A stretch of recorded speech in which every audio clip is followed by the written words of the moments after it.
المغرب شريك ثقافي لقطر لسنة 2024 يدل على الحب والتقارب والتعاون بين الشعبين والبلدين.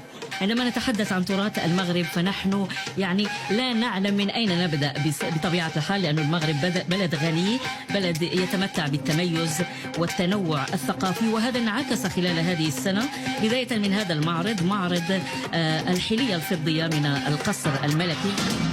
الثقافة بين الدولتين نحن دوم حابين نشوفه انه يقترب اكثر واكثر على مدار هالسنه وحتى بعد السنه. وطبعا نحن كجاليه وكرابطه نعتز بهذه الفعاليه، فخور جدا لانها تقوي علاقه الشعب المغربي بشقيقه القطري. كفنانين مغاربه مقيمين في قطر لاكثر من 20 سنه، انا واخويا الصراحه فخورين جدا انه اكتشفنا هذه المجموعه الحلي الامازيغيه اللي جت خصيصا من القصر الملكي ومن جلاله الملك محمد السادس حفظه الله. اول مره نحن نشوف البرايفت كولكشن هذا برا القصر الملكي، ونحن نتشرف طبعا في قطر انه يتواجد عندنا. صراحه هو شرف كبير لنا انه احنا نشارك الثقافه ديالنا ونشوفوا انها موجوده هنا في قطر، خاصه مع كمية الناس اللي كيجيو من كل البلدان في العالم موجودين هنا في مكان واحد، وباش نشوفوها في بلاد تربينا فيها من صغرنا، هذه حاجة كبيرة بزاف، ونحب نشكر جلالة الملك حفظه الله على هذه المبادرة الجميلة والناس المنظمة لهذه الفعاليات اللي غادي ترى ان شاء الله هذا العام. طبعا احنا بنحب المغرب، بنحب ثقافتكم، بنحب اكلكم، بنحب الشاي تبعكم،